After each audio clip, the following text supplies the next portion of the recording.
that's like a free engagement for you. And we haven't really seen them group up yet. I suppose the Lich, like literally just now hit 6, but he does have a smoke.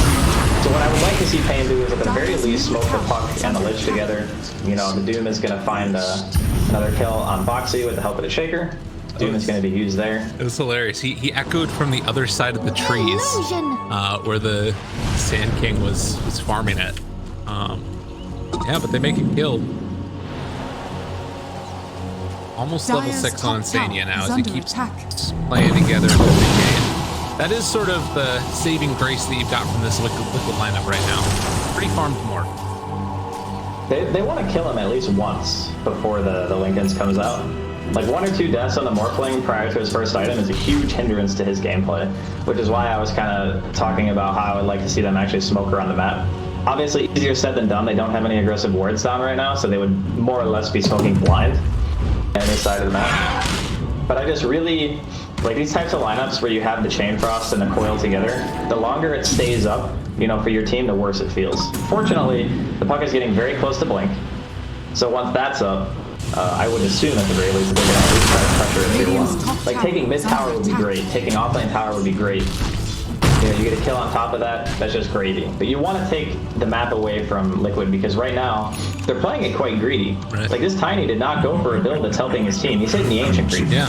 This guy's not looking to fight, he's looking to hit some neutrals. So taking towers against these types of lineups helps a lot. Totally. And I do feel like you said that Blink Dagger that's coming out on the Puck, and likewise, a Blink Dagger not too far away for the Earthshaker. He's about 1,000 gold out. But they've been giving him a lot of room to just farm up camps and occasionally a wave here and there. So depending on how this goes, although he's kind of going to get caught in no man's land, they won't be able to finish him off. That was Blink Dagger coming out from the Tiny. But it's something to watch for. Faded Brooch plus Tranquils, man. This is the Dream Shaker item combo. All right, there's the smoke. They saw it though, I think. Did they? I don't know. Maybe. Well, doesn't matter as they catch him. Sand King in some trouble. Leashed, killed. Tagia shows up too. They're gonna Chain Frost him. Actually, now pulling him back in. Tagia, the bounce does not go anywhere near him. And now the relocate comes back the other direction. Liquid are able to find a return kill. Toss back onto Doom. He's kind of caught as well. And a hell of a lot of trouble, although Mandy is also there. He does have Echo Slam available. He can walk his way into the midst of them, but as they get the relocate out, that means Quakeba is going to get caught and killed. This whole time, just Mr. HFN getting more and more farm. Yeah, Kevin's a feasible play down. You just showcased it there. Going back to the drums. I'm not sure if he's going to opt for the Agons or if he just wants to go for BKB. I think in a game where the Lina Sand King were a bit more scary, BKB might just be the item. But in games like this, where they're kind of low level, they don't really have a whole lot to speak of, it might just be a nice game. Oh god, Echo on the Taiga, he's dead. Oh jeez. Thank you very much for that gold. Get him down bottom. Give him the tip afterwards, and the chase that's continuing up top. They doom the Morphling, who's going to be hanging out for a little while. Quakeba trying to keep his buddy alive to the best of his abilities. He did manage to get that strength form morph off. Boxy coming in with the good stun, but the follow-up is going to be there. Mandy getting the double kill. Pain actually on the other side of the tower on Liquid's map, but they cannot stop this pressure that's coming. Now you get the Blink Dagger done as well. Avalanche coming through. Quakeba trying to take down King RD. Everybody's still hanging out in this area. The Burrow Strike comes through. HFN turns it back around. Laguna Boy not quite able to kill. He lives through it afterwards as well. Now Taiga also gonna die. HFN is an absolute monster. King RD is not going down. Oh my god. Pain looking good in this game 1. Uphill miss, man. Second time today we've seen it save a life, save the Doom there. That auto attack from downtown, it was like maximum distance. And then you just see the white mist fluttering next to the Doom and you're just like, oh god. It actually hurts to watch. You hate to see it. But yeah, it's just aggression coming out from Pain because a lot of people might see Stark as this hero that really wants to play passive and, you know, get his items and stuff, but in games like this where your team is frontlining for you, this is the dream. Like, you just want to hit heroes. Yeah. You get a bunch of Essence Shift stacks, you pounce on someone, you know, you get a follow-up from a Fissure, there's a Dream Coil and stuff, and you can rely on your team to, like, push their buttons for you. you can just do whatever you want. Like, this is a very, very easy Slark game right now because again, the tri-lane. Yeah. The tri-lane has secured HFN his entire game. He hasn't had to worry about getting, like, burst comboed or anything. They're going to spend another coil here on the Boxy. Uncaught, nowhere to go. Leashed. Boxy wants to run. He ends up dying as HFN is going to eat up another one of those essence shift stacks. Gobble, gobble. This man's doing it. 6,000 gold lead right now for Pain. Yeah. Silver linings are few and far between for Liquid. Like, I don't know. I feel like the way they played this, I thought the Tiny was going to be more proactive. right. Like, go maybe for the 4-4-1 build or even like 4-4-0 and just really focus. Oh god. Quake, no! He's in What a trouble. fissure. Do they have a relocate if they wanted to use it to try and get in and save him, but I don't know if it's gonna happen. Yeah, they're not gonna do that. He's chased. They lay down the GG GG tree. on top of him. He blocked himself. He's walking out. Maybe possibly not gonna happen. That was his tree. He literally blocked himself. I just think. Oh no. Well, we all try. You know, it would have been sick if he got like there's actually ways that you can like drop the tree to where it breaks pounce and it like gets you out of sprout and stuff. Because it just like moves your hero. Yeah. I don't know if that's what he was trying to do or what, but yeah, he ended up just face planting there. It's unfortunate. Very grim looking game so far. They've got a pretty farmed IO, having the mech done, and also has an essence ring, so it's kind of the dream item as far as he's concerned. But just really don't have that much games. Yeah, they need the E-Blade. That's the big thing. Because Mickey had to go for the Lincolns first, all their damage was coming from the Tiny and the Offlane. Like, the Morphling and the IO are not heroes that you're looking at to say, hey, contribute damage. It's not how really it works until the Morphling has at least the E-Blade out. And again, like, just all credit in the world to Pain. Their tri-lane totally just destroyed Liquid's early game plans, which was field this really strong lane, you know, keep the Slark down, and then play the Mickey, and they're going to catch the Lich here. Oh, they're not even going to get the D ward. He places another one. They do finally get it. Throws out a Chain Frost for good measure. So Liquid able to get that one kill onto Pain. On the board. They do need an outpost, though, and that's 30 seconds away. Can they secure one? Dire's structures are fortified. They might be able to go for top. I think top is actually easier for them to get them bottom, but neither one of them are easy. And I don't think they'll be able to get there in time anyway, because you have to like TP to Shrine and stuff to even walk up there. But you can see Pain are already in position. They got heroes here. Outposts do have protection, by the way. Oh, and they also had a fissure on top of him. Naya going to die. They have the coil. He's leashed up. Folks are dying. Dreams are feeling really rough right now for Team Liquid. Yeah, you can't go for bottom outpost in that situation. It's way harder to walk into that area than it is to walk up top. Granted, Pain have a ward there, but you don't have any tower to TP to. You can't see anything. The tower, like their tier 1, is right there. The reason why top is better to go for than bottom as well is because you're making them TP to their own safe lane, and no one wants to TP to their own safe lane. Like, that just feels like crap. You're like, okay, we're getting the outpost, but we're now in the most worthless place on the map, and we have to immediately move. But because you went for the outpost that's on your side of the map, they can just be there, kill you, and now they're controlling your whole side of the woods, and now you have to move. So it's like, it was like bad decision into other bad decision. Okay. That sounds like a bad decision, man. Yeah, it was a double whammy. Okay, it's not looking great. This isn't like math. Double negative does not become a positive. Yeah, double negative usually means go next. Can you explain to me HFN's like item build queue up thing here? Because he's got a Mithril Hammer, an Ogre Axe, and then a Blade of Alacrity, and then the BKB.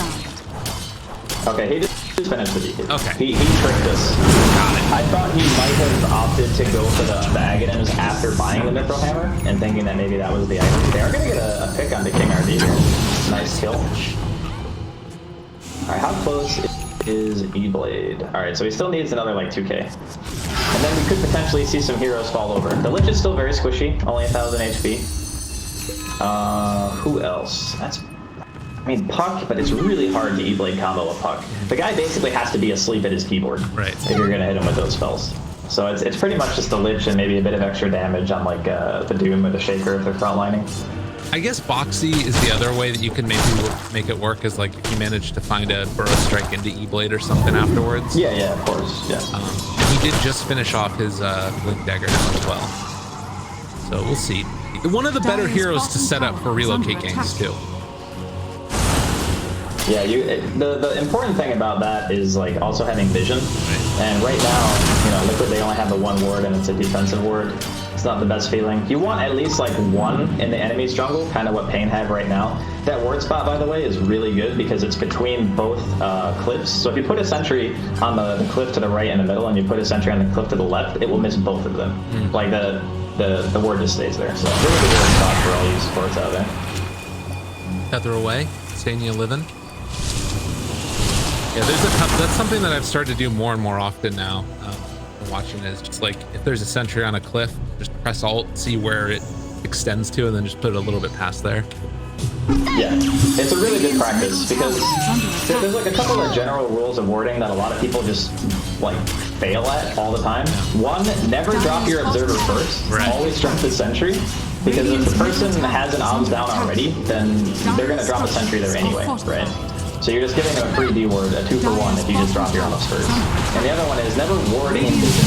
Like if you know that they can see you, just don't drop the ward.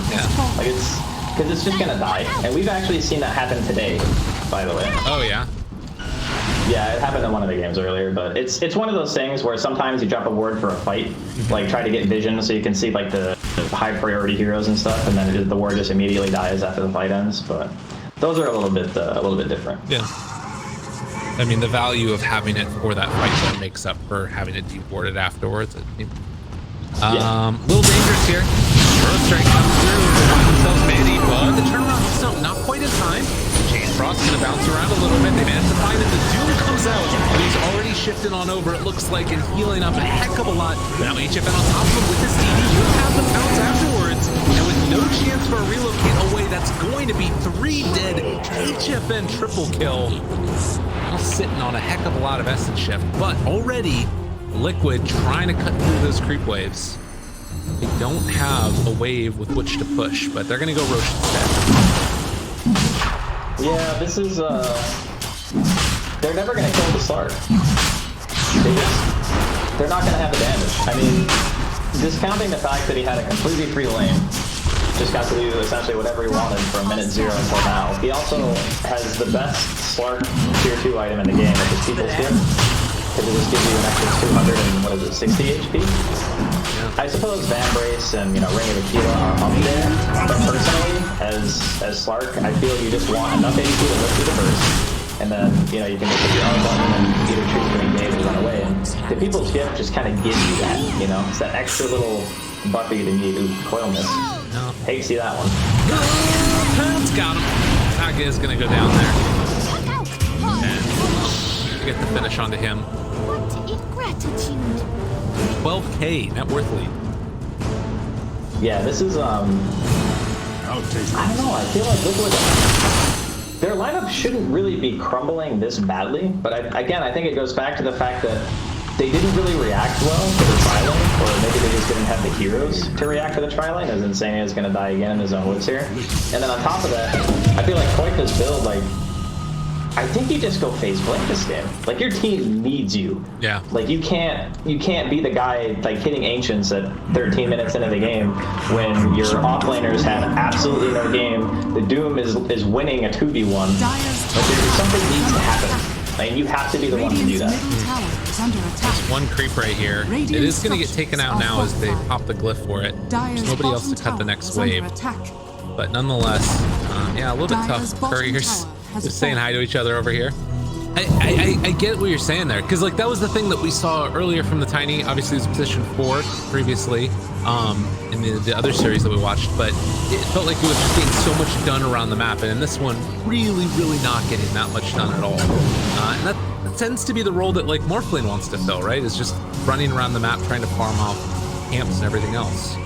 Well, I think it's the read on the game as a whole, or maybe like lack of communication. Okay. Because if I'm in the off lane this game, if I'm playing the Lina or the Sanky, I'm going, look, we're getting owned. Like, we're not going to be able to do that much. So someone needs to be able to pick up the slack, and the only hero on the map that can do that is the Tiny. There is no other option. The Morphling needs 2 items, because he needs Linken's and then he needs E-Blade. And he's not going to be doing anything until that. And then the IO, like, what's he going to do? How's he going to make a play? He was like level 2 at like 6 minutes. That was rough. I don't know, it just feels like one of those things where what he did was a comfort build for him, and he thought that just, you know, going for the max tree build into like the Blink Dagger would be okay, but it's just not enough damage. Like, you need to be able to blow people up to really influence the map.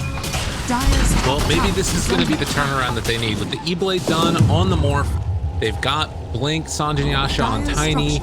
Also, I think I saw some other items get picked up along the way. Let's see what it ends up being, but they've got to hold high ground now. No repair kit this time for Liquid. Dire's top tower is under attack. Well, I think I saw one on Radiant's bottom tower is under attack. That was the last series, right? Yeah. But, I don't know, man. Some stuff today has been very questionable for me to watch. Turn around, jump it. Destroyed him. Holy hell. Jesus. Slamming? I think that's a slamming right there.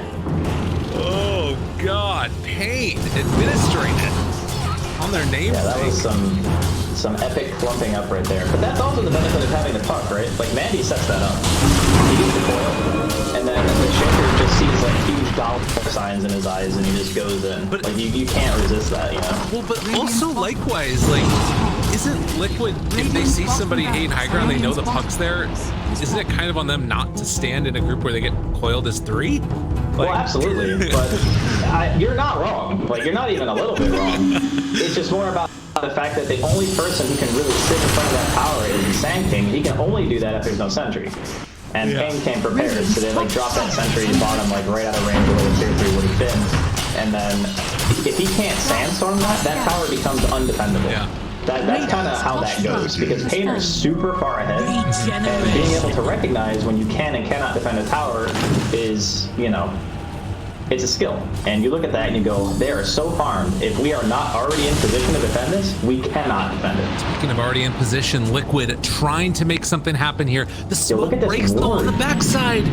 Oh, they got him. HFN moving into the trees. He's like, come at me. I am more than happy to take this fight. Jump forward, gets the coil onto both of them. Got him caught. Tagya trying to run away. Not going to happen. And Quakeba end up throwing one back. He's on the wrong hero, but he is still eventually going to get caught and likely going to get killed. Radiant's top tower As a is under god-like Mandy, HFN also 12-0-10 on this Slark. Had a hell of a game. Pain came to Radiant's top play. tower is under attack. Yeah, this is, I would say overall their play has been really good, but this to me is a decision-making one. Like, they chose the good lanes. Right. They're going to eat like combo. Doesn't die. He's not going down. They got the Morphling down. Mid-case stunned, trying to get out of there. He wants to pounce out. Wasn't quite going to happen. It's having Boxy all inning right now for 4-4-4. He just walks away. Pain keep their Lich alive. They use the E-Blade combo. No more Tiny right now. They're taking a second tier 3 tower. Or they can just head off topside. Reach a little bit more for HFN.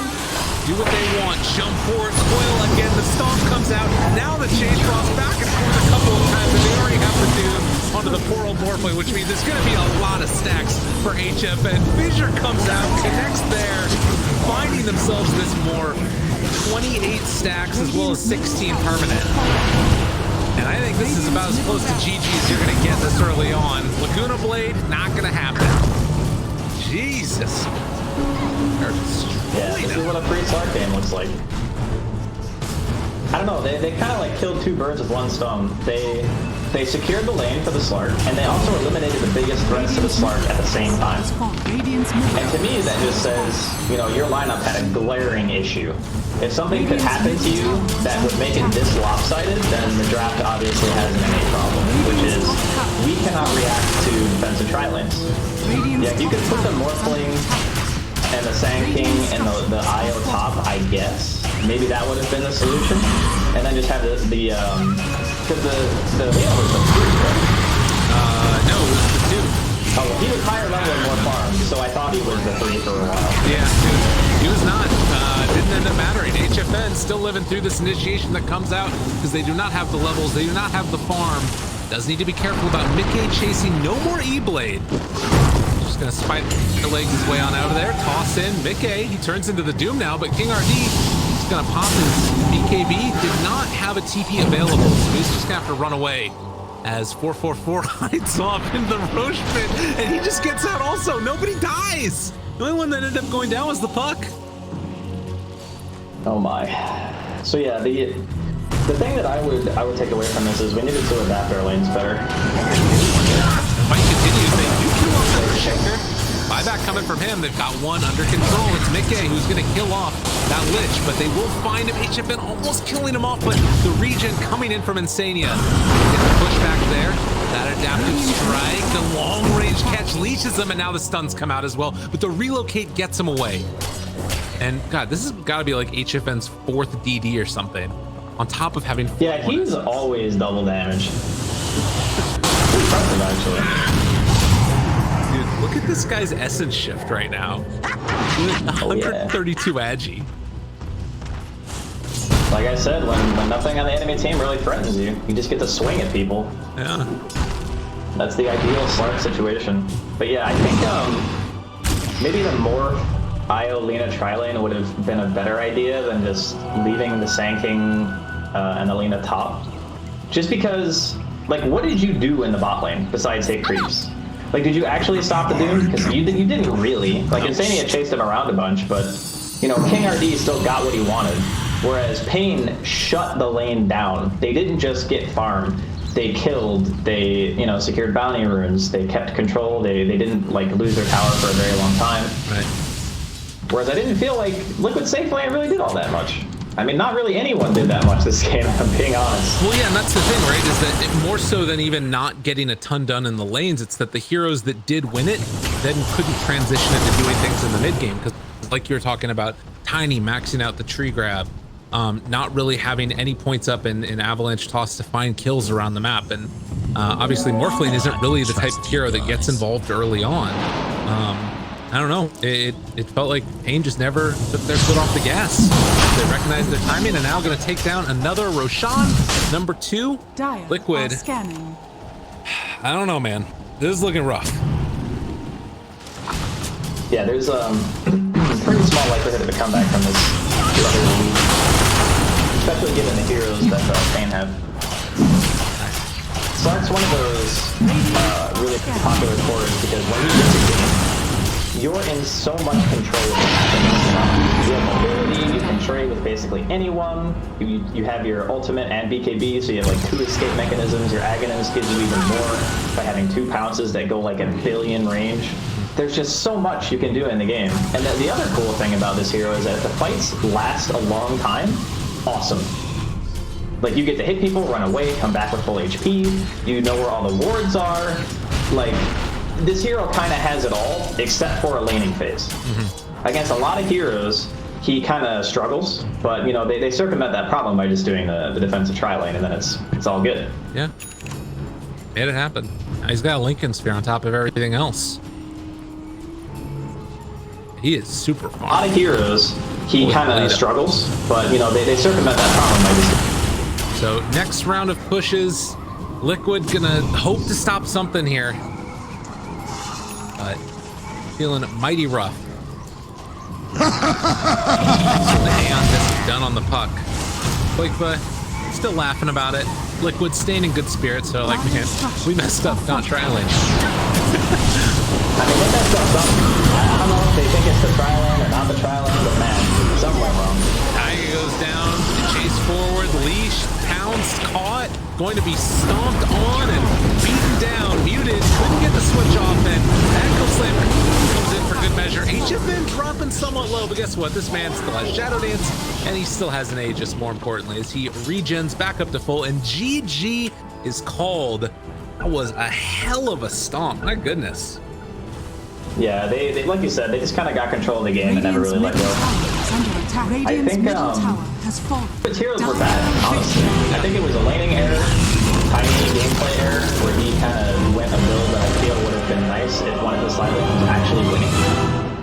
Because that's when the max tree build feels nice, is when you have one lane winning, you're mid, you're doing okay, you're playing.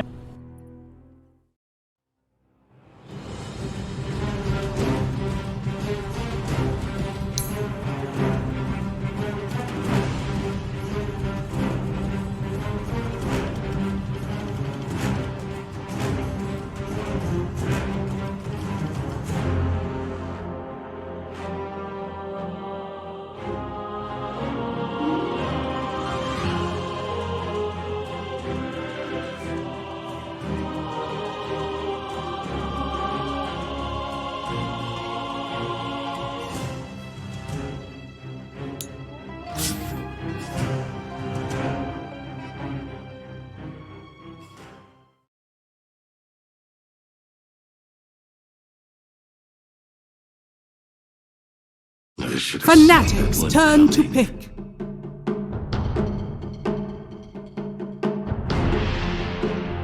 Is every game an OD game though? Third pick, still bold. Which gives Fanatics some options to kind of draft around this however they want.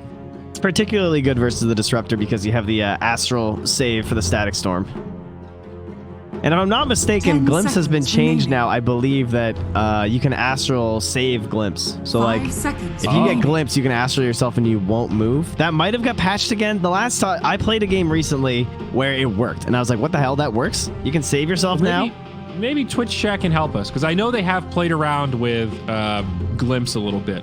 Like with Puck and Glimpse as well. That matchup changed recently. It's okay. We'll get the in-game knowledge, because in the past it didn't work. That was the big thing. The only thing that broke Glimpse was BKB or like Xing yourself was a big counter. Obviously, is Kunkka. That was a nice one. Sure.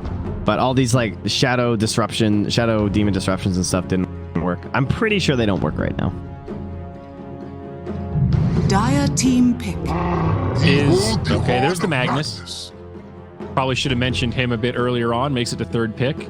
Yeah, I did think they'd take the... Oh, I guess maybe they're not as concerned about snagging the puck now because they know that Aster probably aren't going to pick the puck. So they might be worried about a potential mag pick from Aster. And they probably just want the magnet. 10 seconds remaining. That's true. I just can't believe they're not picking puck. 5 seconds remaining. Is Lone Druid relevant at all right now? We're thinking of 23 Savage heroes and no Naga in the pool. I wouldn't consider him at this point. Although he used to be a lane counter versus the OD. That was pretty hype. He did at one point. Yeah. I don't know that that's really the case anymore. No PL either. Thank goodness. I'm kind of done on that. What about, do you think Aster wants to try some Team Nigma? Take the Ember? They have the last pick, so that shouldn't be the pick now. This should just be their 5 hero. Wyvern's still in the pool. I don't see any reason not to take it. It's a classic counter pick to the Magnus. And it gives you the double regen with the Omni, gives you another save alongside the OD, but they go for Elder Titan instead. Okay, so this was something that was banned in the first phase last game. It was also banned in our first series today, too. It was, yes. Yeah. Scary hero, Dire great team setup. Whoa, Medusa. Oh, the VP strats. So the only Talk to me about Deucer. I thought she was a little bit weak right now. I would not have thought of her for Fnatic, but she's getting a lot of love on the Reddits right now.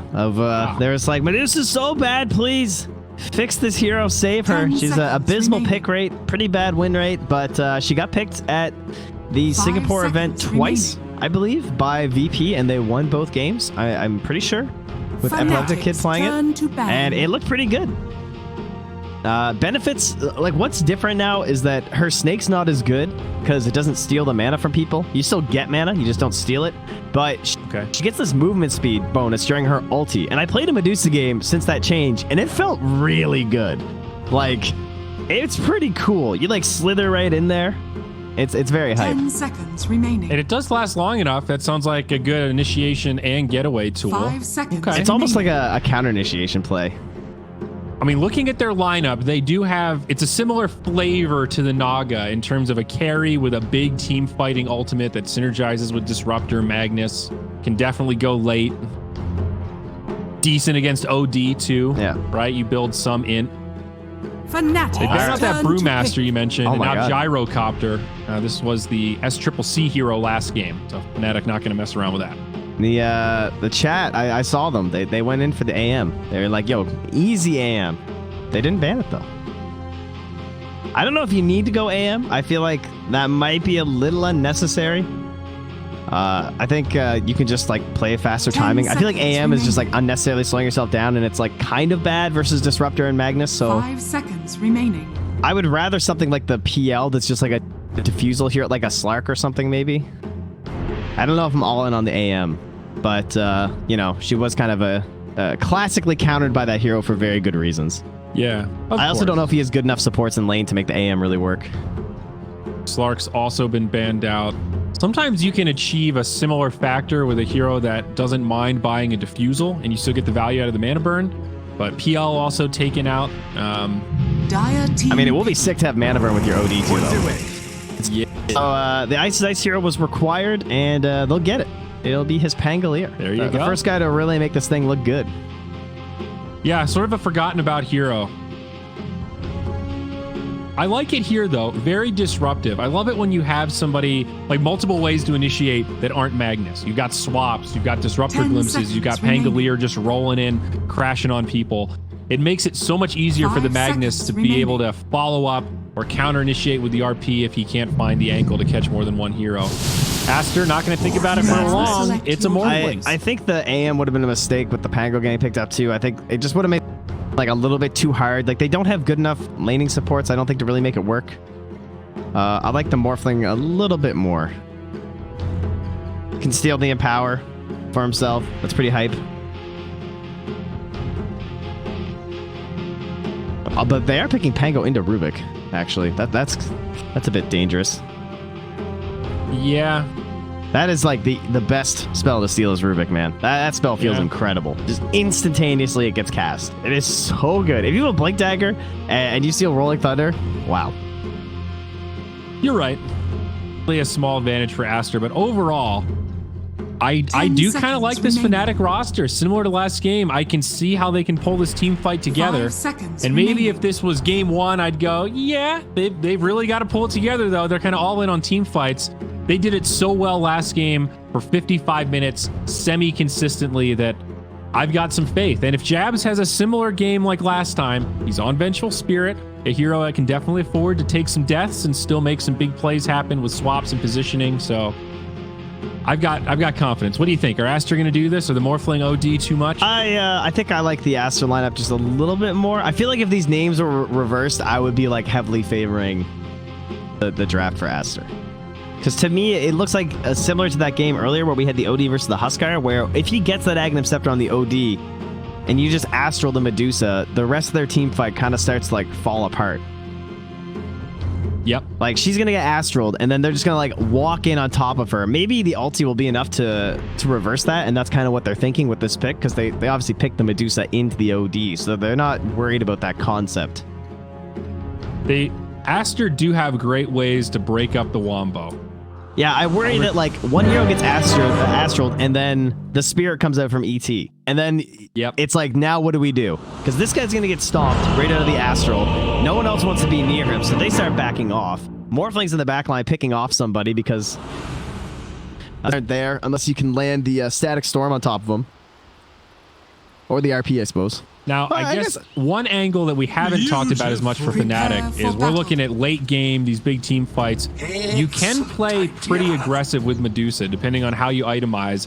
You can play this active. All right, guys, I'm level 9. I've got some value stats items. Let's start team fighting with ultimates. What Fnatic would do, but they could try to out-tempo this. We've seen Morphlings get picked on in that first 10 minutes, right? 15 minutes. Both Morphling and OD need a lot of space at that delicate time. So much of this just depends on like how good are you at Morphling for SCCC? Because Morphling, is he the biggest gap? I feel like the best Morphlings are like way... I feel like I heard someone say this recently, and I definitely agreed with it. It might have been Kyle, but like the best Morphling players are like so much better than the next like good Morphling 30 players. You know what I mean? seconds Like to battle. it's one of the easiest heroes that you can instantly recognize like, okay, this guy plays a lot of Morphling. Because in terms of pushing it to the absolute limit, he's kind of at that like Meepo level of there's always something more you could have done. You know what I mean? Just because of like shifting your attributes, copying a certain hero, which one of your stuns you're using, who are you waveforming on. Yeah. It's You're basically quite the hero. playing Rubik and Morphling at the same time. And I think that's definitely true for two main reasons. One, that Morphling mechanic hasn't been around for that long. So only certain people have really dedicated the hours to truly perfect it and push it to the limit. And number two, it might be one of the highest skill cap things in the game, period. You know, beyond Meepo. Meepo's like, hey, can you micro in Warcraft 3? Okay, you could probably play Meepo pretty well. Morphling is just... You got to be able to play multiple heroes and read the game. I bet if you've got a lot of hours logged on Rubik and Morphling before that happened, you could pick it up pretty quick. Because Rubik alone is one of those heroes that some players can really play him well and others just can't. Yeah. You know, he really doesn't resonate with some people. Yeah, sometimes you see a pick Rubik and like, oh, okay, it's there to steal the black hole. And then the only thing the Rubik really does the whole game is like steal black hole. And you're like, see, it's a good counter pick. Then other teams take it and you watch them like wait for the perfect spell every time and the perfect opportunity. Think like Yapsor. You know, he plays Rubik at a level that just, it's tier 1. It's S tier. Yeah. Fade is definitely one of those heroes. Like he is, I mean, he might not be like Yapsor FY level, but he's extremely good at Rubik. Yeah. Oh man, imagine trying to last it as a ranged hero. Fade molded. Sad life. 37 damage. Dire's courier has been killed. Oh. Courier's And a courier. up top. See you later, Baboka. Pango plays. Costs him a salve, but Boba got plus 67 damage here, so with the bonus movement speed, he's putting in work with boots. Oh, yeah. So a lot of damage in return. ET, very annoying. Level 1, level 2. So what Boba wants to do is stack all these camps in the jungle. I think he's might be going to do it now, or does he have to pull? Yeah, he's going to pull first. So he wants to pull, and then he's going to leave his Morphling, and he's going to run over here. He's going to stack these camps, and then he's going to do a triple spirit, gather, and then fly it over here to catch it and start punching people. That is the ideal ET play right now. Okay. You've mapped it out for us. Let's see if Baboka can execute. Maximize the efficiency. Get your stacks, Boba, go! Yes! Yes! Stack! All right, he knows. He's a gamer. See it. Yeah. See it in action. We're all taking notes. Oh, he's not a gamer. I lied. Okay. That's easy Folks. double stack. Come on, Boba. All right. Where- well, where that's was how the you spirit? stack the medium camp in the dire jungle. I'm going to clip that for later. It's all right. Boba is obviously a very experienced ET. He'll figure it out. Damn, dude. You just indirectly really made him look like a chump. Whoa, That was like the I literally hardest watch flame ETs I've do heard this from all you the in a while. time.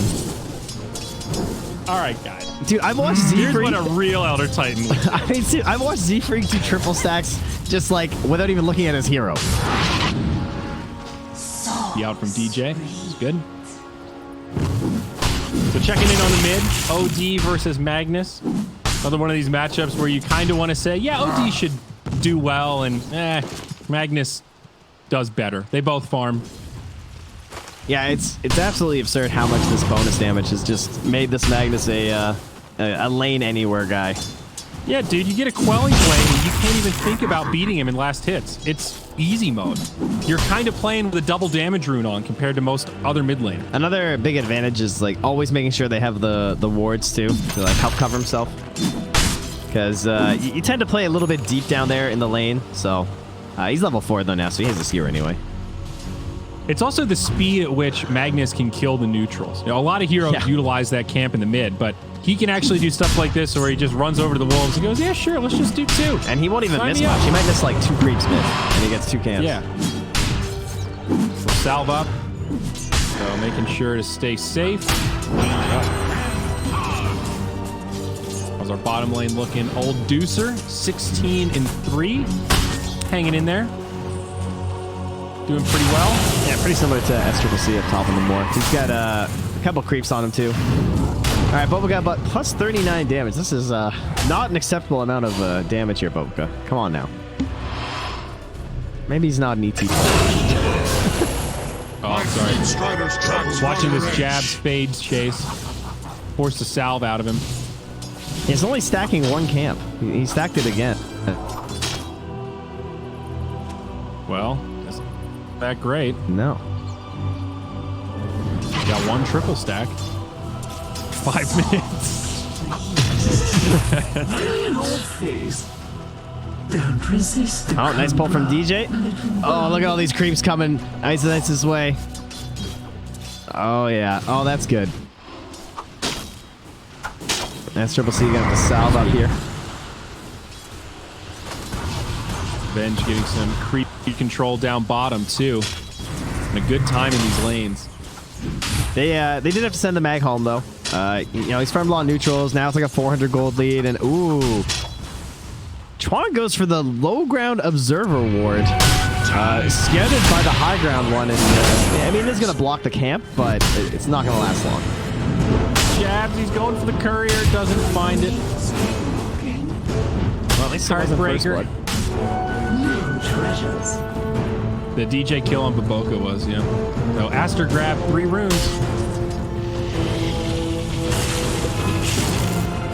Another, at least they got that going for them. Yep. Chuan has the catapult wave in the mid lane now though, so might want to push this in with the next wave. See if he can get damage on the tower. And that's going to force the mag to come address him in the mid. Especially because mag's camp there is going to be... actually, he still has 1 to farm anyway, so it won't really matter. But Chuan's pretty happy right now. Number 1 on net worth by a nice bump. He's just free farming his Magnus jungles. So no threat at all. Oh, Fade. Does he know? He knows. The hero gets the observer. What a legend. Great D-ward. And the rune's going to be bottom.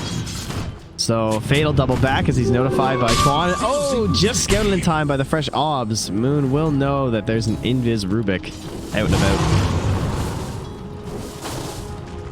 So Fade runs top with it right away. Or stutters for a second, maybe thinking about the Magnus. Yeah. It's an easy target to go on.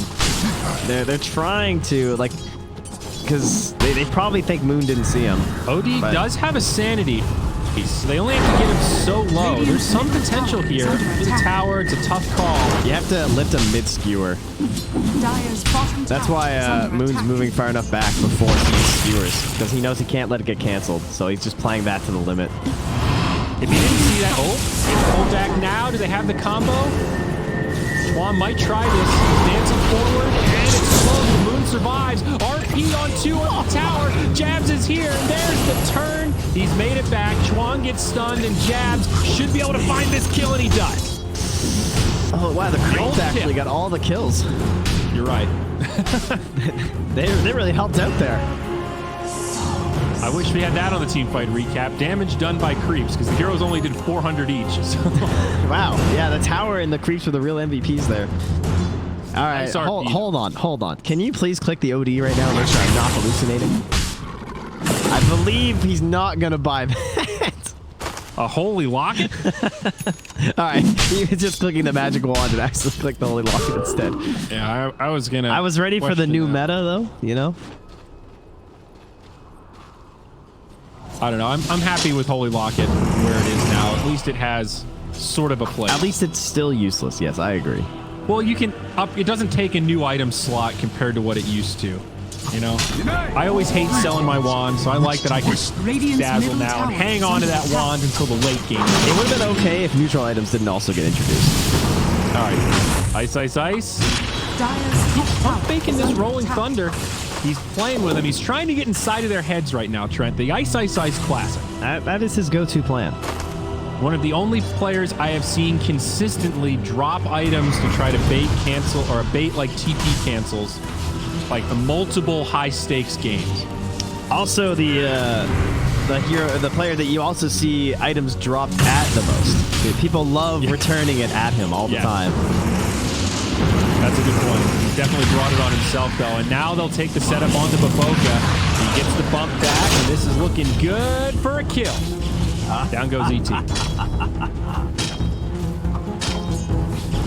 Quick and easy. Not a great ET game so far. Have not felt the impact of the bullying of the hero. He's pretty much just playing for the mid and the late game. And you better hope that Rubik's going to get something, because ET is not going to be that valuable. Yeah. And Rubik Radiant's is getting bottom going, tower because Fade's getting the mid lane farm right now, as Jabs does the same. Jabs is almost level 6. Chuan finds an arcane ring. Oh, that's a good one. Pretty happy OG. He also has the Ironwood tree too, so he's really happy. Sice. Radiant's bottom tower Should be is under okay attack. here. What? So what's going on bottom? Why is Twan's farming mid? He's level 6. Medusa's farming jungle. She's level 8. And no one's farming bottom. Is Omni that beefy? No one can contest this? No one can stop the level 8 Omni. Radiant Are they going to get both of They're these trying to get that outposts? outpost. Radiant's bottom tower is under attack. Yeah, he's going to get it. Maybe no. not. Jabs is going to get there. 2 fights breaking out. Up top, Rolling Thunder. Fnatic are going to commit. Baboka should be going down. SCCC probably makes it out. Now back in the bottom lane. Jabs not Jabs getting killed himself. against XXS. Drops the stun onto Fade. Savage looking for the kill, but there's a heal in time. Here, Savage does not have a stone gaze. Does find the kill on Fade. That's quite nice, but he is going to get brought down for sure. So clip shouldn't be needed, but they've got it just in case. Dire's structures are fortified. And Twan didn't even play with the idea of trying to save Fade. He was like, nah, dude, he's just done. It's cool. Yep. I think I'll just make sure I save my Astro for actual damage. 325. In my head, I was thinking, oh yeah, it just saves people. No, it still does a shitload of damage too. Pretty good spell. Radiant's What are you talking about, sorry? bottom tower is under Astral. attack. Oh, yeah, no, Astro Dire's was top tower is under attack. Oh yeah, 325. That's pretty good. Well, as you pointed out before, though, at the very least, they did use the swap to guarantee that they would capture the outpost, and it meant the Astro didn't get any bonus XP. Losing your Medusa, obviously not worth it, though. Now mid, a little skirmish breaking out again on the Fade combo, and there's a swap to make it happen. They have a level 7 and level 6 support to it right now, versus the 4 and level 6 on Rubik, who just died twice in a row. Dire's middle tower is under attack. Dire's structures 7 to are 3. fortified. Small lead for Fnatic, but look at this. They're playing this active Dusa I was talking about. Yasha, mid lane. He's still going to try to maximize farm, but Up top, they are team RP. Moot. Whoa. Takes the solo kill on the Bobica. Still level 4. Yeah. Can I get thought a they were looking to tome? set up mid, but take a solo kill when you can find it. He's got his Echo Saber Again. done. He's got Broom Handle, Is under Double attack. Bracer, Echo. Great kit for the Magnus. Pain Reservoir. That's triple Some C. heroes like that. That broom handle just feels so nice. Yeah, I think every hero. I don't even care if I'm a ranged hero, man. Yeah, okay. 12 damage, 3 armor for free. I honed in on you. Nice. Stolen the power by Fade. Give yourself that sick double bonus. Drums coming out from the Omni Knight. Yeah. Simple. Not too much since the last nerf. Down to 4 stats. Losing 2 stats and not buffing any of the other aspects of it seemed a little harsh to me. Yep. But we were getting a lot of games with like 2 or even 3 drums on a lineup, so seems like it was a necessity. But Starting to get into Aquila status. That's Yeah. Aura. Dire's Yeah, top but we all tower want it, is under so attack. I mean, we're all just gonna get he it. has the gold for it, and he's not buying it. So I don't know if he's like, maybe I'm not gonna do this. No, he's got it. All right. And I don't know what he would pivot into here. He's already committed with the crown and the gloves. Maybe he's just really good at managing his reliable gold. 'Cause Possible. he does have 142 reliable gold. Doesn't want to waste it. Are there any players that are known specifically for really min-maxing the unreliable? Not really. I don't think. Ice mid, still with the pump fakes, doesn't commit for it. I think it's an underrated aspect when you're position 5. Because you can build up a nice, a reliable gold that you really need in the mid game for those like clutch 5x. Nice swap in the static. They find Quan. Next to Shrine though, a little dangerous. There's RP, does connect on 2. Still TP's coming in. Where's the follow-up for Moon? Cheater's there. Swap, jab, trying to keep his Magnus alive. Ice, rolling all in. Does set up the kill on the OD. They do trade jabs, but Boca falls next, and it's a good fight for Fnatic. A 1 for 3 now as XXS on the run will survive. 11-4. Another good team fight. That was a full shrine usage there, and still not able to save themselves. That is absurd. He had to do 2,700 damage there from that Magnus, but he's got the items for it right now, right? The guy's got the broom handle, the echo, the double bracer. He hits so hard. He hits for 220, leaving with a double shot like that onto heroes that haven't been able to really like build up that big set of armor yet. And the only way they win that fight is if he managed to get the RP steal, but he's just a little bit too late on it, and so he only got the shockwave. All right, Aster, gonna need to make something happen sooner rather than later. Let's check in on the Morphling. Feel like I haven't looked at SCCC in a while.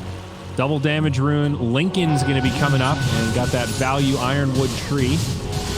So yeah, he's getting some space, but he is not out farming the Medusa Magnus, and that's going to be one of the problems here. Yeah, Morphling can farm okay. This looks like some like 2012 Morphling or something. I don't know. Yeah, it just feels so slow. And OD will go to the Aghanims, of course. 1 piece left. SCCC is going to have to make absolutely humongous plays with spells because he's itemizing full defensively versus a team that isn't particularly bad versus Lincoln's. Like what the best thing it's going to do is protect him from Glimpse, but he already has waveform too to try and help out in this situation. So I don't know how I feel about this. Well, gets sort of lucky and unlucky at the same time. Committed to that Morbid Mask, but finds Vampire Fangs. Oh yeah, that hurts. That's actually a really bad feeling. Well, darn. I will say about this kind of Morphling build though, there's this critical mass opportunity for Aster where it does enable Morphling to come online. The hardest part is getting the Lincolns. Radiant's bottom and same kind of deal with OD. We're getting closer to the point where they become real heroes. 30 minutes tends to be that magic number where they can actually show up to fights. Radiant's bottom tower is under attack. This goes on too long, and OD Ultimate becomes very scary against this Pango Magnus duo. Pango with the mangoes? Pango and the mango. Call him Pangus. They're still working towards that Aghanims. Very close. And then the fights feel much easier to play for Aster, but I really think this crippled ET is hurting them a lot. This support has been pretty much worthless, but hopefully the Ags is what's going to let him shine, right? There's going to be tons of setup in the engagements, a lot of pressure to get that really good ulti off. That's why he needs to get levels right now. He should be their top priority just to like get more points in the aura and the stomp and the spirit for that matter. You really just want every spell. When you're level 6 at 17 minutes, you're hoping for anything. Yeah. Well, there's a real deficit here. They have a ward that has spotted Moon. ISS just pinged exactly on it though. So I don't know if he might know. It's like Aster starting to rally in the bottom lane. 4 heroes. They're 5th on his way down. Fnatic do not have a tier 1, but they'll start moving into that tier 2. So the only one not with them. So they can take a decent 4v5 or get a pick. It's a weird place to fight. No reinforcements, whereas they have the actual outpost there for Aster. They're trying to catch them off guard here. Oh, they've caught the Magnus. They'll jump in. Juan's still pretty far forward. Moon survives the initial onslaught as Ice jumps in. Rolling Thunder to break things up. Jab's the only one caught by the stomp. Dusa is here. Did TP in. Swap. Yes. Sets up an RP on 4. They have the follow-up damage. GA helping him sustain for now, but Savage is alive and well, and they're starting to clean out. They do the Boca. Elder Titan stomp doesn't do a hell of a lot. Quan falls off on the side. Wave form away. XXS just on the run, but they will get chased down. And on the backside, there's a whole nother engagement going on. Gee, off fade. It's a disastrous fight for Aster. How deep are they going to go for this Omni? Ice is still Why should they stop? More gonna show up? Well, depends how deep they go. Elder Titan's back. They're into the tier 3s now, bud. The glimpse. There we have it. Dire's bottom tower. Or do we? Kinetic field. XXS finally out of gas. Dire's bottom There's tower the stomp, is under though. attack. What do you got, Baboka? DJ's breaking rank. Tower Under the tower. Okay, TP in from Fade. Glimpse. DJ still alive. Another Rolling Thunder. He's actually looking for the kill on Baboka, and he finds it. DJ got away. He ran south. He got right past Chuan. Oh my gosh. Fnatic are just running circles around him at this point. Quite literally. All right, but like, can we just talk about how Moon has put this game completely on his back? Like, this guy could not have played any more perfect. He got already, what, a 2 and a 4-man RP? Actually, the last one might have been 3. The last one was 4, I think. This one was 4. The one down bottom was 4. Yeah. The one before that was 3. Yep. Yeah. So, kind of disgusting. Yeah. And they're going to have both outposts controlled at the 20-minute mark. They're probably going to get all 4 runes. They are definitely going to get all 4 runes. Yeah, dude, hitting basically back-to-back RPs like that before 20 minutes. It's so similar to game 1. Yeah. It's basically the same thing. Bigger lead for Fnatic, though, earlier on. I mean, they're starting to snowball this thing. XP is almost up to 15K. It's funny because this is how people talk about Medusa, where it's like, you basically just play as if she doesn't exist, and that's kind of what they've done this game. But I mean, Morphling's doing the same thing, and like he's not really that involved either. He's 0-0 and 2, so it works out. The Medusa is gonna farm better than the Morphling in those perfect scenarios. Radiant are scanning. And the aggression continues with another smoke and a static storm ready to follow up a swap. Even getting the Medusa involved. I love the way Fnatic are doing this.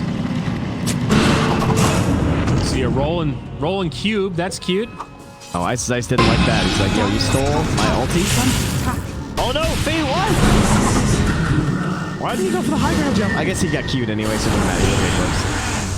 Does get saved though. Chuan's there. Moon with a fresh BKB. Just gonna pump fake that RP. Be like, just so you guys know, it is back. Tower has fallen. React accordingly. Scares me, dude. That one is. You accidentally use that RP and it feels bad. Yeah, the accidental ravage completion upon pump faking. That's a rough one too. Some are easier than others. Like the Naga ult, super easy, long cast point. Magnus's is just enough. Dire's middle tower is under attack. Every so often. You fat finger it. Dire's middle tower. No fat has fingering today for Fnatic. Everything clean and precise for them. Oh yeah. 11K, 22 minutes. Roshan stand it. Certainly could be something Fnatic want to consider. Generally, ET is the king of the pit. So good at delaying these kind of Rosh attempts, but I think Fnatic just have so many AoE tools in close quarters that they feel very comfortable taking a team fight around this area. Yeah, pretty well-regarded comeback hero as well, but very difficult when you're this far behind. But oh man, that Rosh is taking a bit of time. Ice is TPing away. Almost XXS goes. I wonder if they're. Oh, damn it! Now the spot back. They're going to start this team fight. They do not have the disruptor. GA going to reset a little bit for Aster, but now Ice goes charging in with the Rolling Thunder.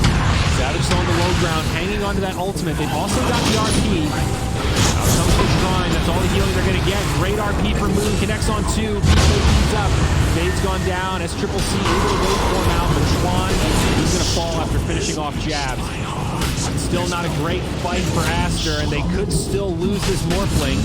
Looks like Omni got chased down, and they got him indeed. Spirit Vessel on the Pangolier makes it so much harder for the Morphling in those kind of fights. Just Devastating. Casually RPing the Morphling and the OD together. Yeah, right. Two big Next on cores. the most valuable Yeah. two. It's worth about as much as RPing the other three. Buybacks are available, but Aster might be wise to hold them. I mean, what can they do? You caught a little too far forward. Glim sets it up. I mean, they're done. Yeah, There's no sand leash for 2 minutes.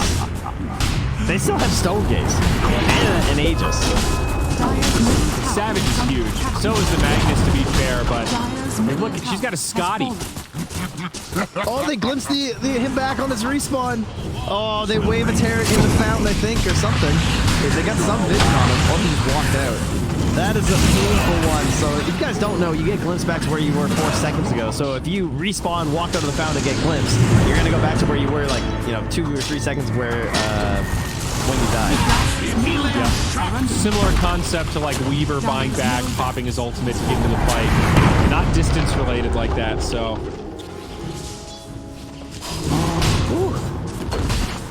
Yeah. Well, tier 2 in the bottom lane. Savage pokes at the tier 4. Yeah, he knows. All right, now that we can't really do. That's a little bit too much open ground to want to fight against an ET, and so Aster are not throwing in the towel. Fnatic gonna respect that. Though? Oh yeah. Oh, that's nice. 10 seconds on RP, bud. 7, 22 on Rolling 6. Oh god. There's the wave. Oh, the Lincoln could pull him right back in. This Morphling is done for. The Disruptor combo is there in place. Buyback right away. Labs gets dropped down pretty low. They don't finish him off, though. And here comes the RP. Oh, they're clumping. Another defensive Astral. Boca isolated on the low ground. It's a single hero RP, but he catches the big one. Big on GA to counter initiate. Stun, locking him down. Only a second left, and he's done for. XXS on the way back. GG gets called. Buybacks are available, but it won't matter. Fnatic make quick work of him in games 2. 25 minutes, 23K net worth. That was a stomp. Wow.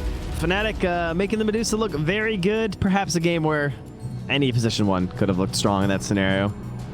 As most people in the chat were, I guess a lot of people were clamoring for the AM. Maybe AM would have been slightly slower because he would have needed a little bit more before he could jungle as effectively as the Medusa can. But realistically, it probably would have won too. I think Aster just not able to figure out their laning stage. The ET was a complete dead hero this whole game. Mostly dead, in fact. But just did nothing in the laning stage. Pretty hard to support a Morphling with a support that doesn't feel like he's getting anything done or securing any good farm for the hero. And then going Linken's first after that into, like, if your Linken's is to protect you from, like, swap Static Storm, you saw what happens. She just swaps you twice. You know? So...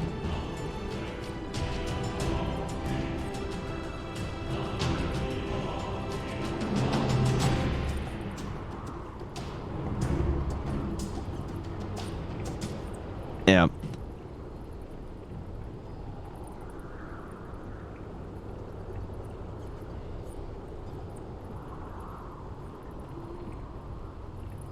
I don't know what could have saved this game. I don't know. I think maybe a different hero would have been, because that was like one of their latest. That was like their 10th pick, right?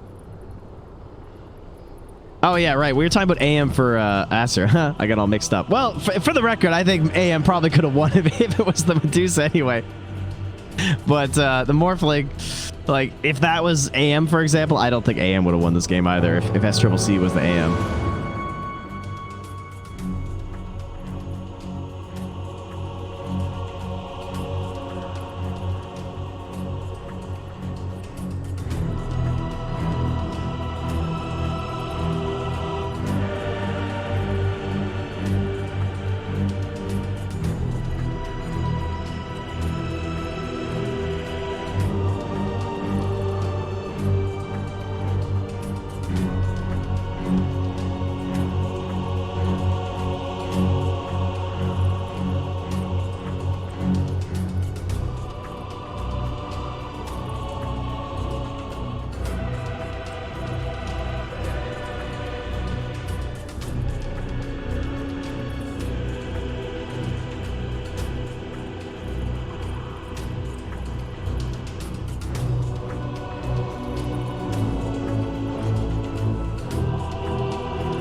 Their movement feels like they want to make something happen, but it's kind of hard to do things against this liquid lineup with the fear of static storm after a sleep or whatever.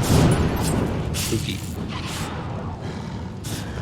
Yeah, walking into tower is just, against Disruptor in general, is really scary. Because you know if the fight goes sour, you're going to lose more heroes than you want to. Ember still playing very, very aggro right now. Does find Pega. And decides he wants to stick around for a little bit. Sleight of Fist stolen.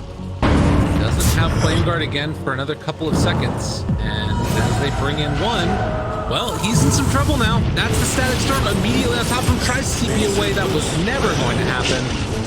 And they just lose their Ember. Was overzealous. I mean, he did get out the Static Storm and the Song. Right. So he did force them to use abilities to kill him. But I don't know. I don't know if Kane's in one of those positions where you can really justify that type of play. Because the Ember is going to have to be the one later on in the game that deals with the Naga. The Naga's already really far ahead, like highest net worth. And we're kind of getting to that stage in the game where it's like, if you line up 8 online right now and you have all of your ults available, when does it come online? Yeah. Well, maybe now. And he just zoomed back on out to the same spot where he left his remnant.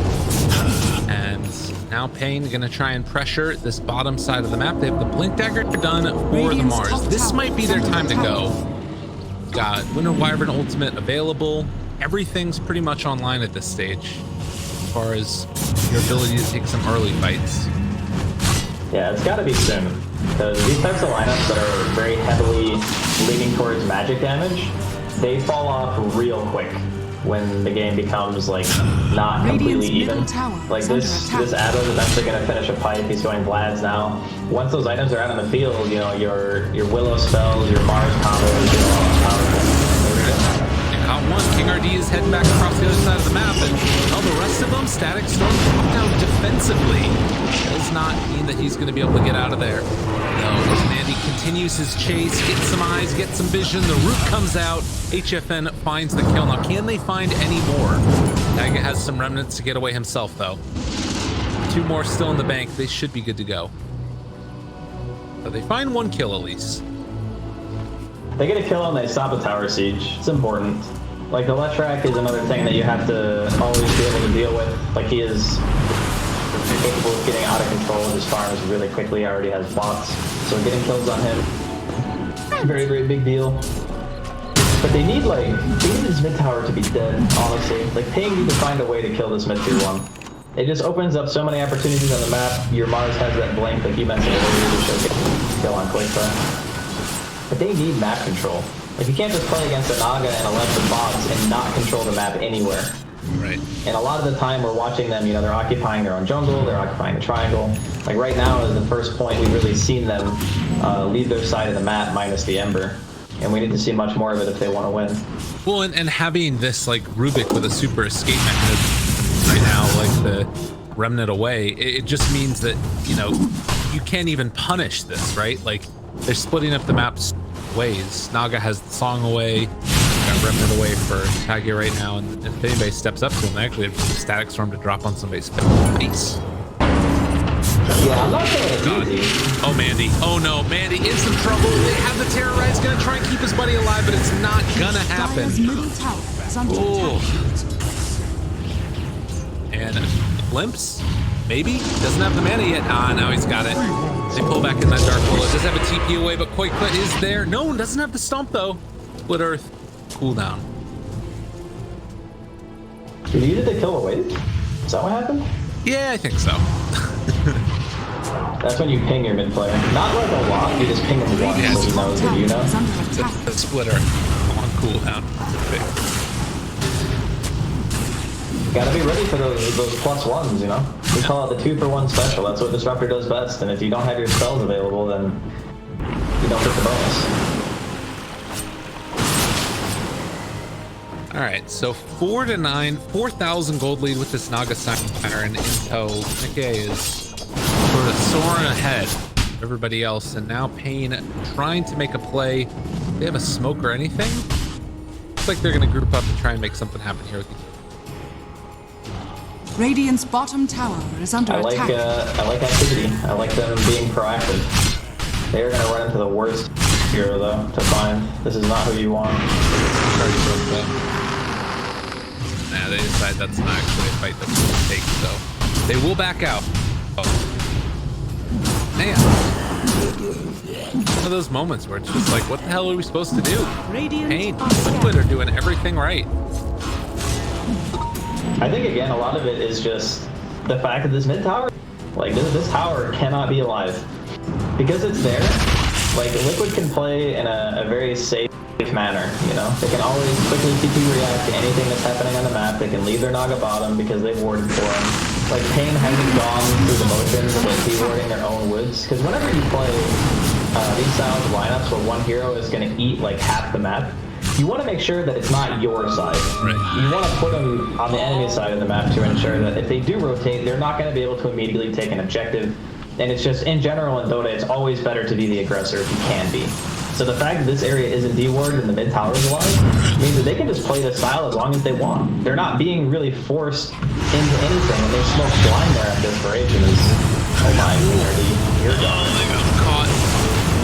And again, Winter's Curse, maybe a chance for a turn here. They've got one caught. The second one, though, is going to be able to walk away for the moment. The Abba popping his ultimate on a shield afterwards, but eventually they will be able to chase him down as they skewer back in closer. Big Ceiling Sleight of Fist getting some extra vision. They have Song of the Siren. If they want to take this fight that much further, already draining away. No more mana left on HFN, but the Glimpse pulls back the Ember. Looks like finally they will stop the pressure. So kind of a decent fight there for Pain. Yeah, that was okay. That was actually more than okay. The Mag RP was nice. Terrorize hit on top of it.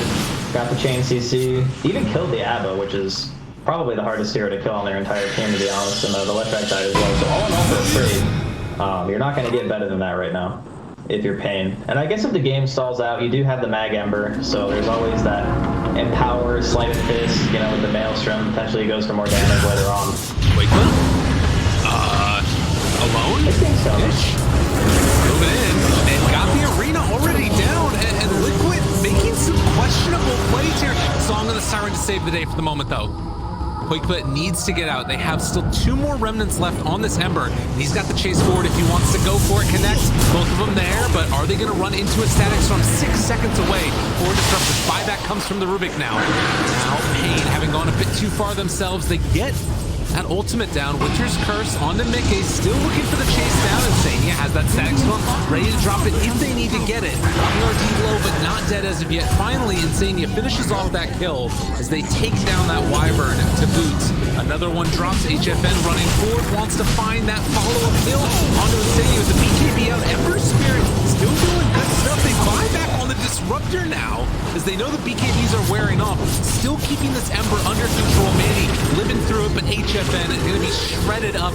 Terrorize number 2 coming through, but only hits onto 1. They drop the Static Storm on top of the Ember to finish it. And Liquid will not back down from the team fight. Yeah, I'm not sure that storm was really necessary. They say it's a thought that counts, but I'm not sure there was much thought in that one, if we're being honest.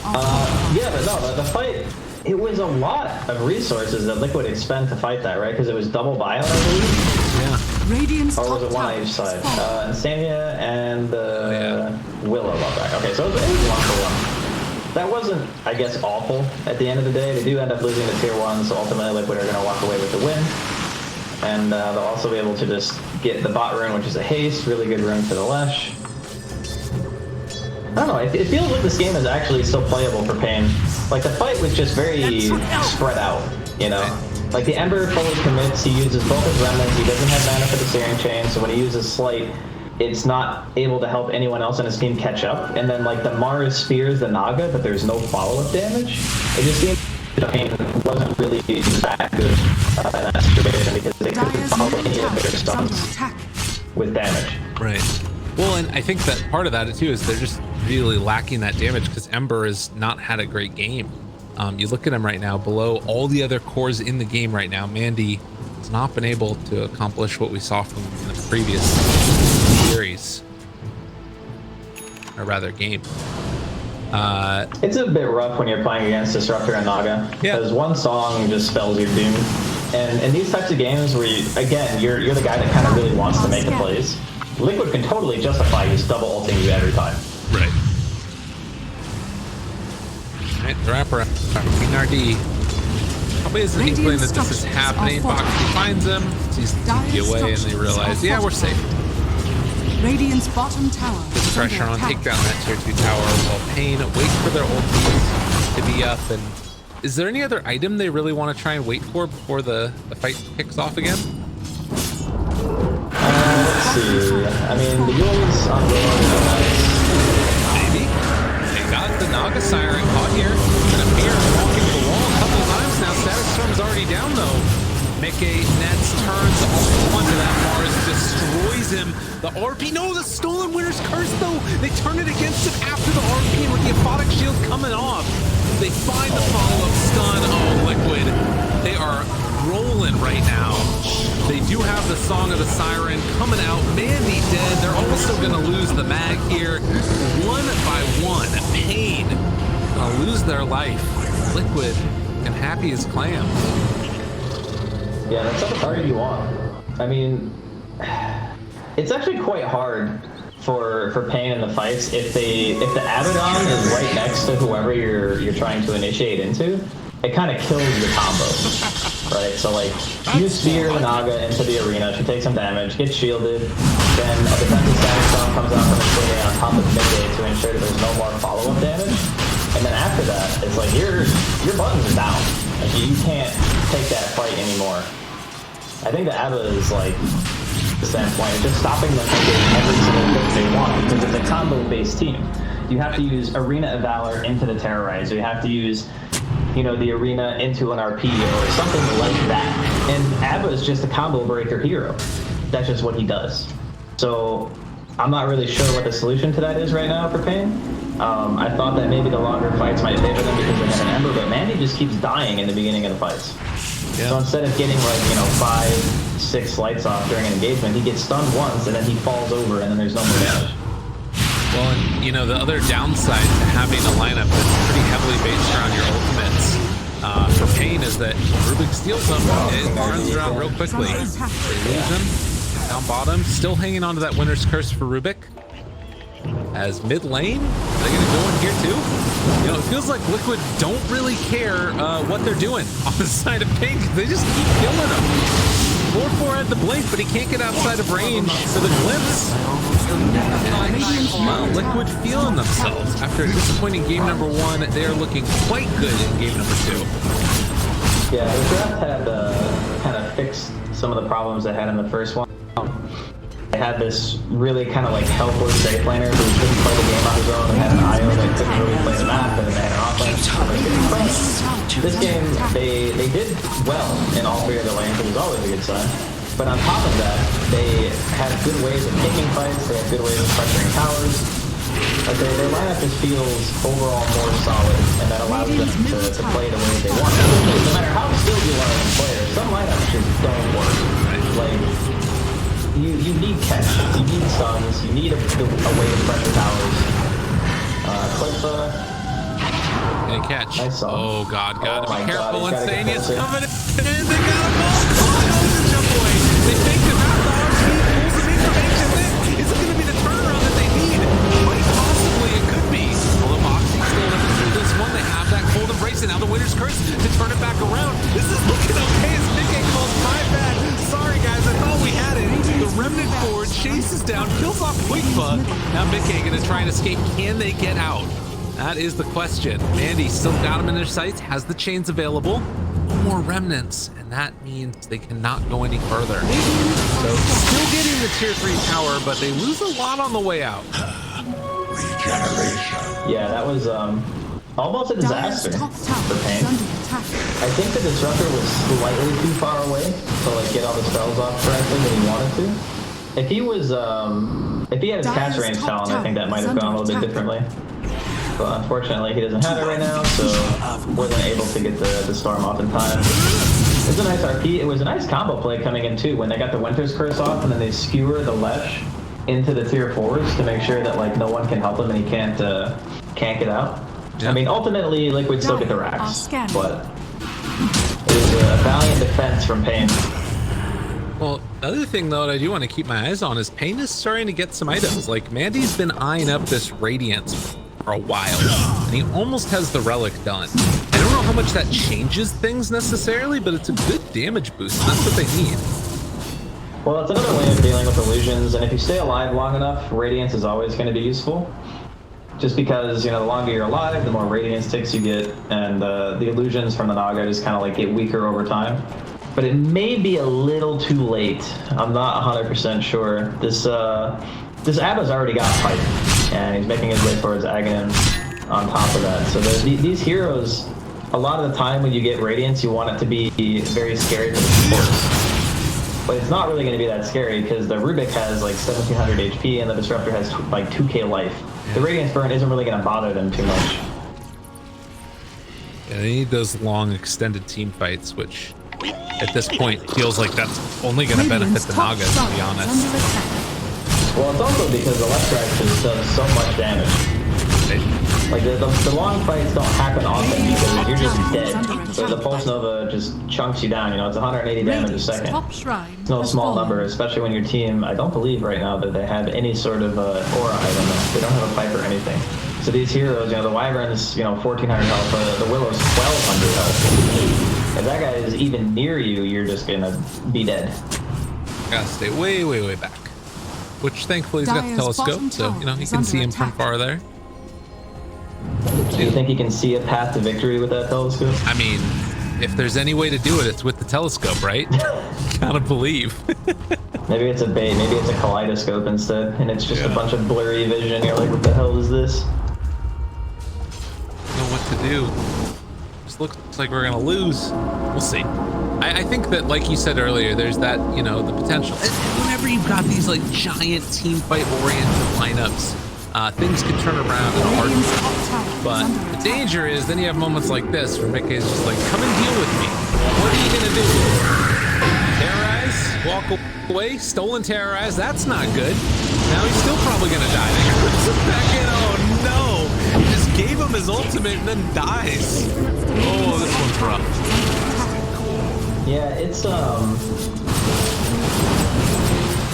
these types of lineups when you can't really take the team fight and your team is so heavily invested in the team fight. Yeah.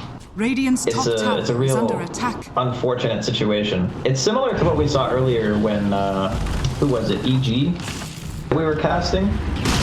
And there was just this game where you're invested in one aspect of Dota, and then as soon as you can't do that one thing, your lineup becomes kind of useless. Yeah. And I think that's kind of what's happening to Kane here.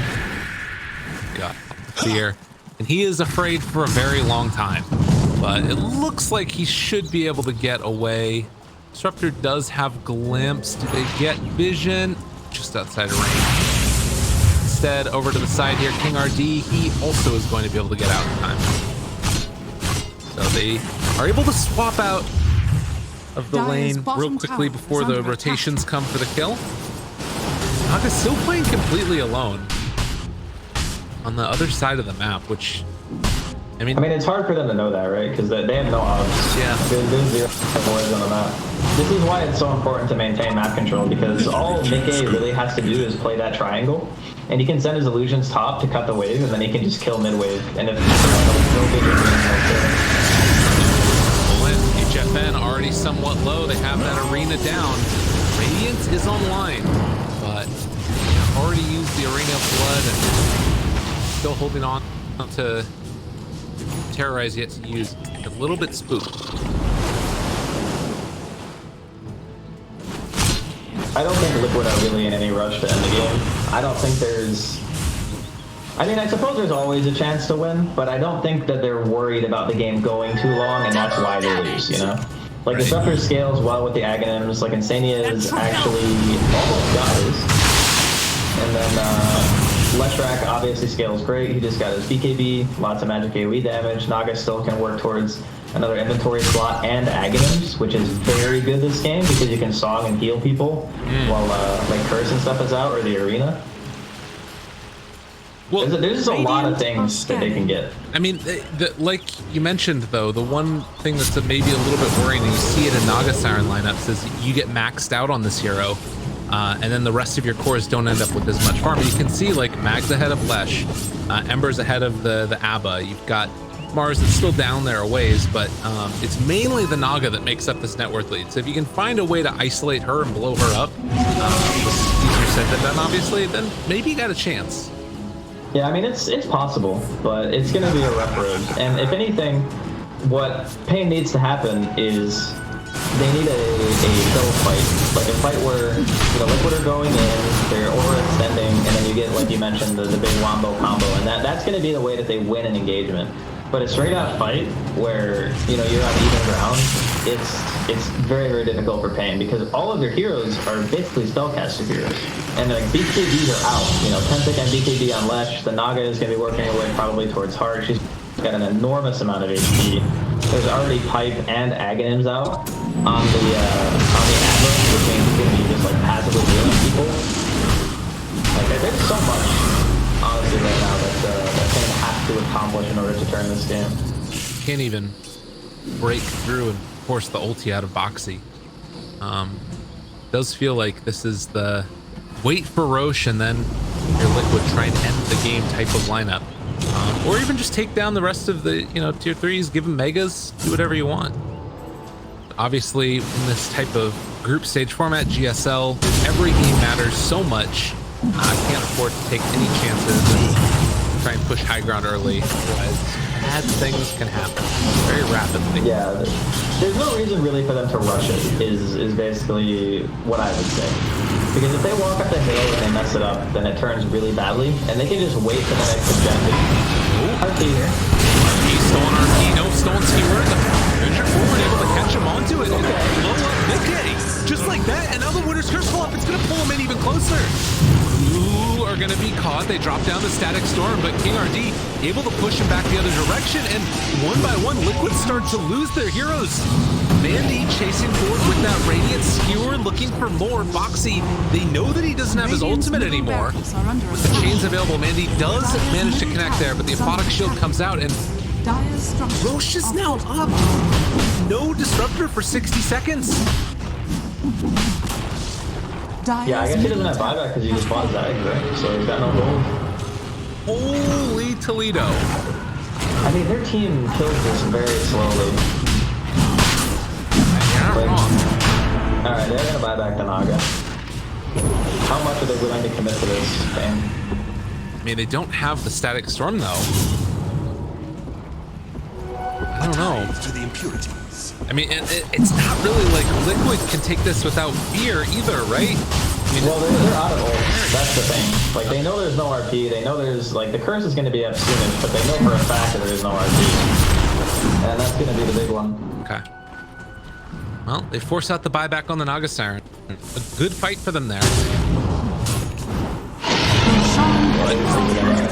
Does this change the complexion of the game at all for you? I mean, here's the thing. If they have to expend every R button to win a fight, and then they can't take an objective, and then the next time that the enemy team fights them, those R buttons that they use to kill that hero comes back to life, what's their fight win condition? I mean, the only thing they can do is just have a bunch of buybacks and like fend them off by spending their money to bring more heroes. That's basically what's going to happen. If Liquid force the high ground engagement, I guess you go for like the blink skewer, maybe into like a spear, get some super fancy, like put some hero in the well play. But that to me is like the only thing. Because that whole skewer, the Naga play, and then win the fight based off of that isn't gonna work if the guy just respawns. True. No, it's definitely true. I mean, and I guess that you're still in this lineup for Pain that wants to be accelerating fast and playing fast and winning fights over and over and over again. So they're already playing from a position that they don't want to be in. I don't know. We'll have to see how it goes. Still a 14,000 gold lead. Dota Plus quite heavily favoring Liquid, as you would imagine in this game. A couple signs of life here and there. See how Liquid try and close this one out. I mean, at this point, they've already got Aegis. Like, is it worth it just to sort of farm up and get that next tier of items? Well, the Naga is very close to Heart, so couple hundred more gold, and Mickey will have that extra tankiness. He can start using his illusions to siege. I mean, the range racks mid is still alive. You can just whittle that down, and you can start hitting the tier 3s in the side lanes. You have a full contain on Radiant, so you don't really need to rush it. They had like the worst case scenario. Their Naga died, their Disruptor died, no buyback, and then they just take Roche immediately after that because Pain had to expend so much just to kill the one guy. Yeah, while the Disruptor was still dead, they take the Roche. There's no fear. So they're clearing through the next round of creep. And McKay, as you mentioned, finish off the heart at this point. Who wants to take it? Oh, Satanic. Oh, Satanic, okay. Yeah, that's good too. Status resistance very strong against, obviously, RP, Winter's Curse, all that kind of stuff. Illusions can lifesteal now, too.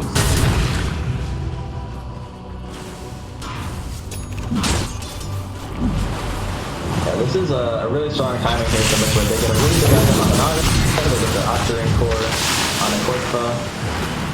This guy's got 3,000 HP. He's got that lifesteal now from the Octarine Core. He just walk up the hill. Chronic Shield, able to sidestep there, not get caught out. And HFN still looking for a pullback in, but he does not have Spurion for 7 seconds.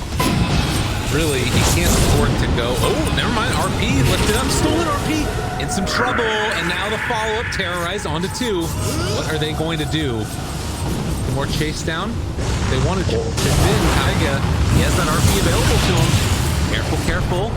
RD gonna pop his BKB and turns to fight, and I don't know what happened there, but they're not gonna pull back in Koikba. Oh God. Oh no, this is looking really scary. Taiga's just waiting off the side. He's still ready to jump in if they give him an opportunity. Static Storm already down there, onto a couple of them. All grouped up, the RP connects there onto all 3, but where's the follow-up? There isn't anything as of yet. Able to steal away, and a heck of a lot of damage coming in from Quake the Mandy, trying to stand large and in charge as they get the buyback on absolutely everybody, but now this Ember Spirit running out of mana, and they can't chase. They can't do anything. It's just all the buybacks in the world, and a tip for Taiga, who made the RP happen. I mean, that was an amazing play by Taiga, but as much as it was good by him, it was really bad from HSN, not for BKB there. Yeah. Like, they had a ward and a sentry in the base when Liquid took that fight. So you can't assume that you're going to be able to get your full combo of spells off without anything being cast on you. You have to BKB. Like, that's why that whole thing happens. Like, instead of getting a 2-hero RP where he kills the Disruptor, it's now a stolen RP, and his team getting 3-man RP. Now in some trouble again. They're trying to take down a couple, no RP available. They're burning down to about half HP, but this is before Boxy even pops his ultimate if they need to use it. There is no way that Pain find a kill here. Instead, it might be Mandy that goes down instead. The fear actually pushing him closer now to that Ember Spirit. Stolen fear again. Mandy tries to run away. He's going to be able to make it happen. Quakepa kills off 2 in the back lines, and they manage to catch him with the stolen fear and kill him off one more time again, because why not? I believe that might be what we call GG. Radiant's top tower is under attack. Liquid feeling good after a very disappointing game number 1, and well, they come back in game number 2 and basically say, draft problem, solve the issues, come back in, take care of business. Building solid. Triple remnant forward, lift up, pull back in, King RD, stolen Arena of Blood. Can they kill him off in time? Pretty's just gonna BKB and walk away from them. They also have been able to find this Magnus on the other side, and GG finally called. We're going to a game 3. Alright, so let's stomp into another slower stomp, I guess, is the name of the game. But yeah, like you said, they fixed a lot of their draft issues, I think, from game 1 to game 2. This time around, they actually had the ability to take fights. I don't know how this happens, but it seems like a lot of teams right now, they'll do like one draft where they just pick like Warlock, Rubik, Omni, and you go,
Ferocious dunk for Adebayo. It's a three-point game.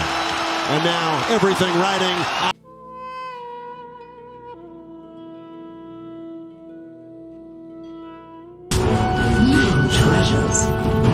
The DJ kill on Baboka was, yeah. So Aster grabbed 3 runes.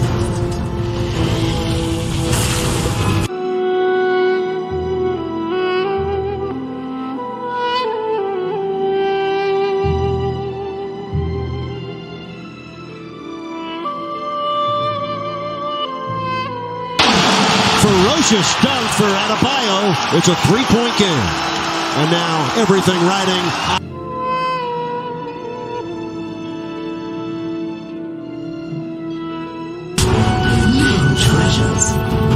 The DJ kill on Baboka was, yeah.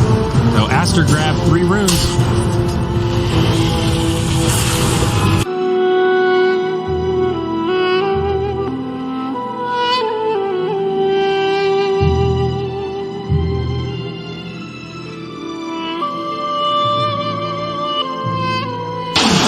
Ferocious dunk for Adebayo. It's a three-point game.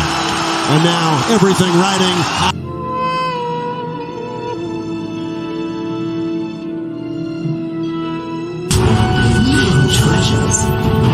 The DJ kill on Baboka was, yeah. So Aster grabbed 3 runes.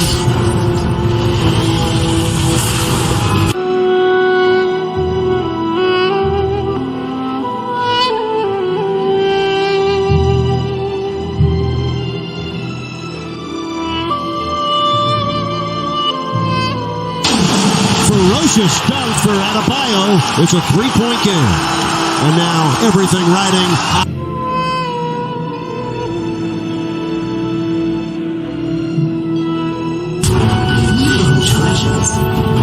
The DJ kill on Baboka was, yeah. So Aster grabbed 3 runes.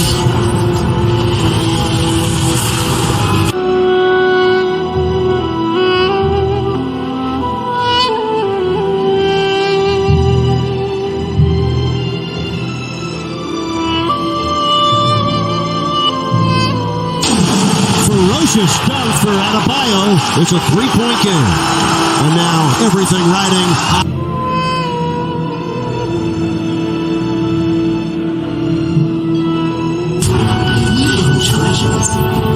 The DJ kill on Baboka was, yeah. So Aster grabbed